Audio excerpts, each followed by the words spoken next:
No vídeo de hoje, vamos complementar a série de estratégias de argumentação para que você possa ter várias opções e conseguir estruturar uma argumentação que seja consistente e convincente. Portanto, uma argumentação vencedora. Eu sou Anderson Montalvão, criador do Projeto Escrevo.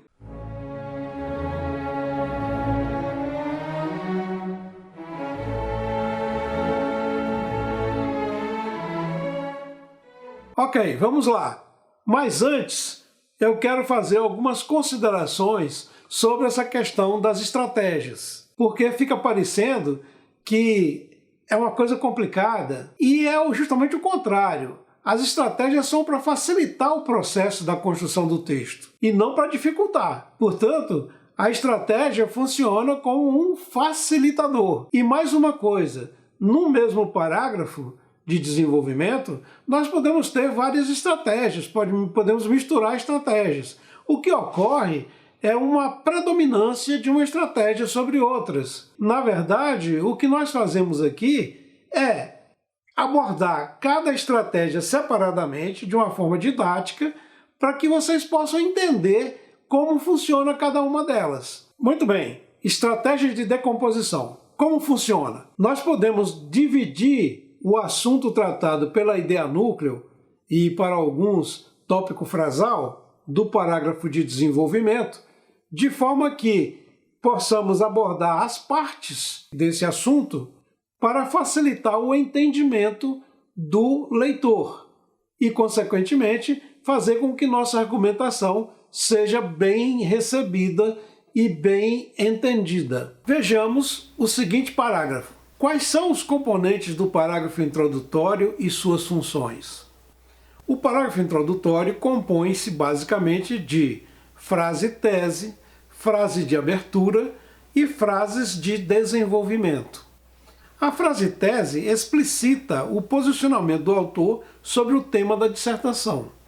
Por sua vez, a frase de abertura tem a função de atrair a atenção do leitor para o assunto do texto. Já as frases de desenvolvimento contextualizam o assunto e funcionam como uma ponte de ligação entre as duas primeiras. Com essa estrutura, o parágrafo introdutório cumpre sua função de apresentar ao leitor de forma efetiva a proposta do texto. Nesse parágrafo, o que nós fizemos? Fizemos a decomposição da ideia núcleo, que é o que é o parágrafo introdutório e quais as suas funções. Então nós decompusemos essa ideia núcleo, explicando cada uma das partes e assim facilitando o entendimento do leitor.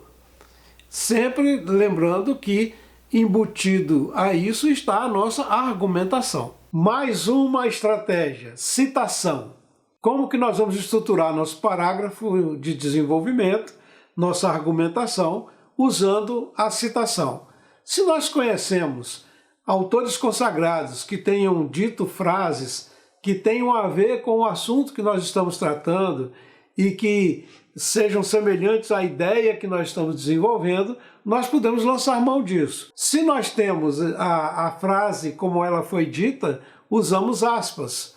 Se não temos, mas lembramos da ideia como ela é, podemos citá-la sem aspas, porque nós não estamos reproduzindo o texto. Essa estratégia é interessante porque ela dá autoridade à nossa argumentação. Vejamos o seguinte parágrafo.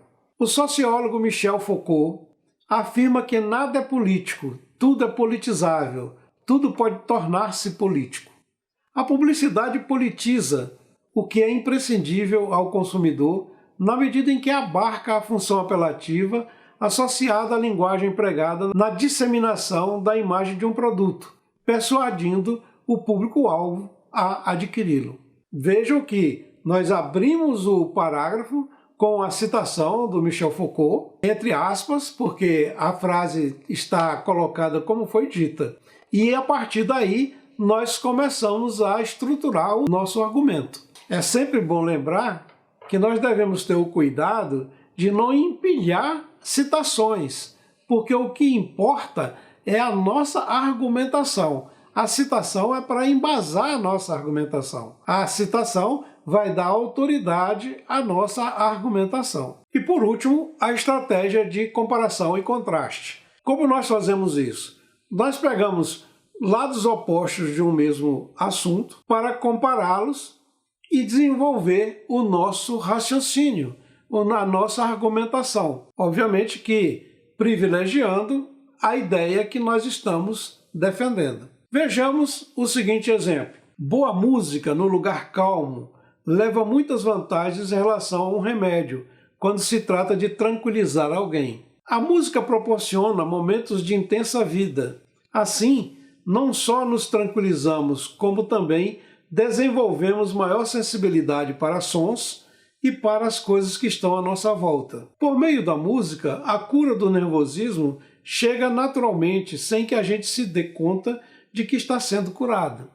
O remédio, ao contrário, nos faz viver menos, ou dormimos, ou percebemos as coisas pela metade, com seus efeitos.